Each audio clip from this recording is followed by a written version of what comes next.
চলেন আজকে বিয়ে বাড়ির থেকেও মজার একটা শাহী স্টাইলে বিরিয়ানি রান্না করি। এর জন্য প্রথমেই 1.5 কেজি মাংসের সাথে 1 কাপ টক দই ও 3 টেবিল চামচ প্রাণ বিরিয়ানি মশলা মিশিয়ে ভালো করে মাখিয়ে 1 ঘন্টা ম্যারিনেট করে রাখি। এটা যেহেতু রেসিপি মিক্স, তাই মরিচ ধনিয়া থেকে শুরু করে জয়ফল জয়ত্রী পর্যন্ত বিরিয়ানির সব মশলাই পারফেক্ট একটা রেশিওতে পাবেন, এমনকি আস্ত গোটা মশলা পাবেন এর ভেতরে। এদিকে পরিমাণ মতো সরিষার তেলে আস্ত গরম মশলার ফোড়ন দিয়ে তাতে 2 কাপ পেঁয়াজ কুচি দিয়ে বেরেস্তার মতো লাল করে ভেজে নেই। এতে কিন্তু শাহী একটা ফ্লেভার আসবে।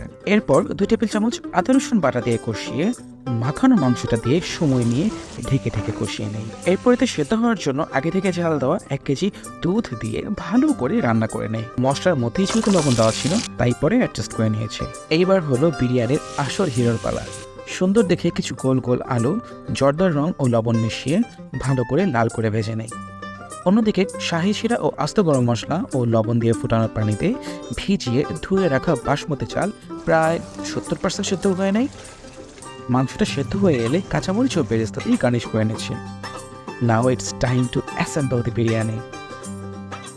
বাসমতি চাল, আলু, কাঁচামরিচ, কিশমিশ, আমন্ড ও পেস্তা কুচি আর দুধে ভেজানো স্যাফরন দিয়ে সাথে বেরেস্তা ও গাওয়া ঘি দিয়ে পাক্কা 30 মিনিট দমে রেখে দিন।